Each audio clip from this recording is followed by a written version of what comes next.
Hello साथियों, मैं धीरज आप सभी का आपके अपने यूट्यूब चैनल में स्वागत करता हूं। दोस्तों, आज हम बात करेंगे यूपी बोर्ड 2024 हिंदी के मॉडल पेपर के बारे में। दोस्तों, मैं आपको बता दूं कि 2024 का मॉडल पेपर है जो कि मैं आपको बताने जा रहा हूं। ये पूर्णांक 100 नंबर का होता है। दोस्तों, इसमें आपको सिर्फ 100 नंबर का क्वेश्चन दिया रहेगा, जिसमें कि आपको अपने उत्तर को लिखना होगा और 100 नंबर प्राप्त कर सकते हैं। तो मैं आपको बता दूं, इसमें आपको 3 घंटे 15 मिनट का समय दिया रहेगा, जिसमें को 15 मिनट परीक्षार्थियों को प्रश्न पत्र पढ़ने के लिए निर्धारित है। दोस्तों, आपको 15 मिनट का लिए प्रश्न को पढ़ना होगा, उसके बाद आपको 3 घंटे में आंसर देना होगा। तो चलिए देखते हैं कैसे कैसे क्वेश्चन आ रहे हैं आपके हिंदी के एग्ज़ाम में।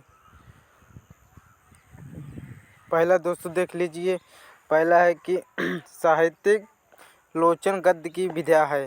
दोस्तों, साहित्यिक लोचन गद्य की विधा है। दूसरा का है भाग्य और पुरुषार्थ के लेखक, निंदा रस के निबंध, सरस्वती, भाषा और आधुनिकता, तार संपत, प्रिय प्रवास।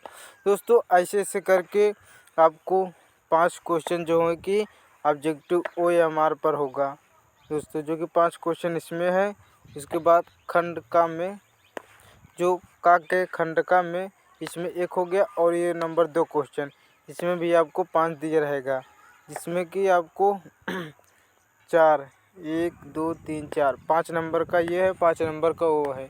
5 क्वेश्चन आपको करना होगा पहला में, और दूसरा के में 5 क्वेश्चन जिसको ऑब्जेक्टिव माना जाता है।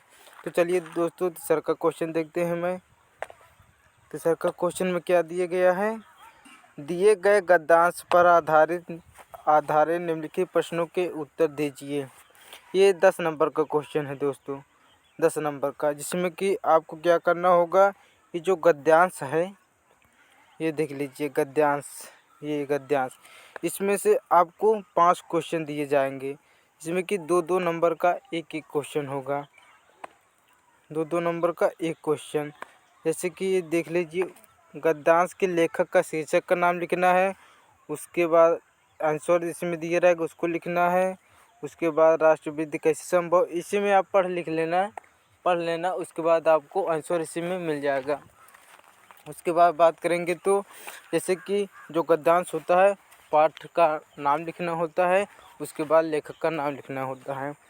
उसके बाद रेखांकित की व्याख्या, ये देख लीजिए रेखांकित की व्याख्या। दोस्तों, ये देख लीजिए रेखा इसमें किया गया है, ये रेखा, इसकी जो है अर्थ सहित व्याख्या करना होगा, इसी को गद्यांश बोलते हैं, जिसके 10 नंबर आपका ये क्वेश्चन है।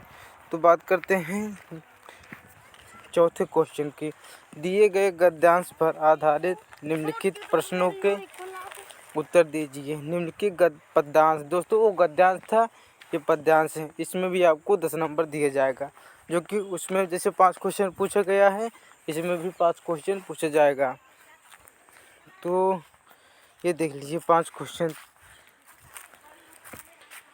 क्वेश्चन ये देख लीजिए, आपको उपर्युक्त पद्यांश का संदर्भ सहित व्याख्या, उसके बाद कवियत्री के निरंतर रुदन का क्या कारण है। दोस्तों, आप जब पढ़ लेंगे इसको तो उसी में से आपका आंसर मिल जाएगा। चलिए बात करते हैं 5वें क्वेश्चन की। 5वें क्वेश्चन में बताया जा रहा है कि एक लेखक का साहित्यिक परिचय। दोस्तों, जो परिचय होता है लेखक का, वो 80 सीमा शब्द का लिए दिया जाता है, 80 शब्द में आपको परिचय देना होता है। डॉक्टर हजारी प्रसाद, वासुदेव शरण, डॉक्टर APJ अब्दुल कलाम।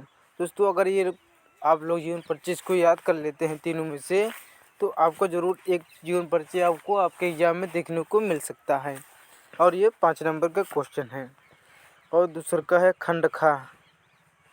खंड, ये देख लीजिए 5 के ख में, निम्नलिखित कवियों में से एक साहित्यिक परिचय। दोस्तों, कवि होता है, कवि जैसे उसमें वो तो लेखक हो गए और ये कवि हो गए, तो इसमें भी क्या बोलता है, इसमें है कि जयशंकर प्रसाद, रामधारी सिंह दिनकर और अयोध्या सिंह उपाध्याय।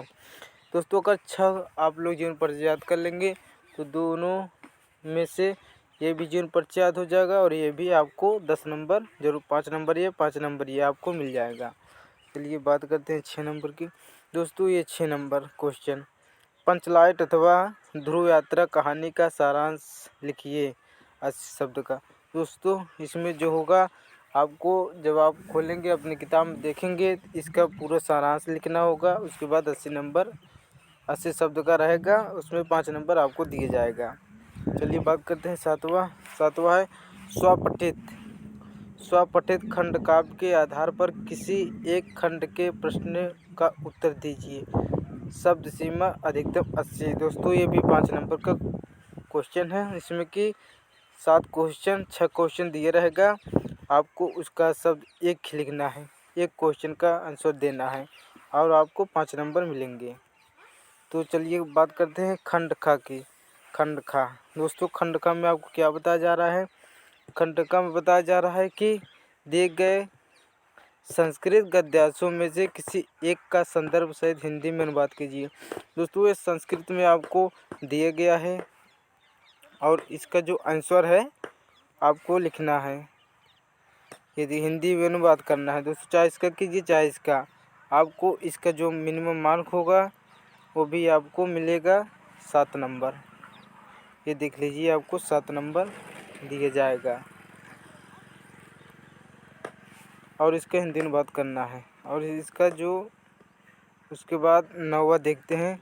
9वां लिख कर बोल रहा है कि निम्नलिखित मुहावरों में से किसी एक का अर्थ लिखकर वाक्य का प्रयोग कीजिए। जैसे कि दोस्तों अंधे की लकड़ी होना, गाड़े मुर्दे उखाड़ना, आधा तीर आधा बटेर। इसका जो होगा सही अर्थ लिखकर, इसका अर्थ लिखकर घर की मुर्गी दाल बराबर, इसका जो अर्थ होगा दोस्तों आप लोग याद कर लेना, उसके बाद इसका आंसर देना है। तो बात करते हैं 10वां क्वेश्चन की। 10वां क्वेश्चन बताया जा रहा है कि आप पठित गद्यांश पर आधारित निम्नलिखित प्रश्नों का उत्तर दीजिए। दोस्तों आपको इसको पूरा पढ़ लेना है, उसके बाद इसी में से आपका आंसर इसको देना है। और बात करते हैं तो 11वां क्वेश्चन की। 11वां क्वेश्चन में दिया गया है ये निम्नलिखित शब्द युग्मों का सही अर्थ चयन करके लिखिए।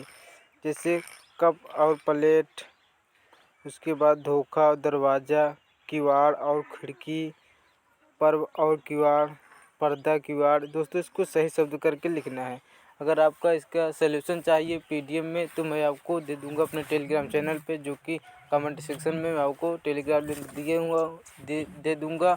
उसके बाद उसमें आपका आंसर भी मैं पीडीएफ में भेज दूंगा, आप लोग वहां से ज्वाइन होकर पीडीएफ प्राप्त कर सकते हैं।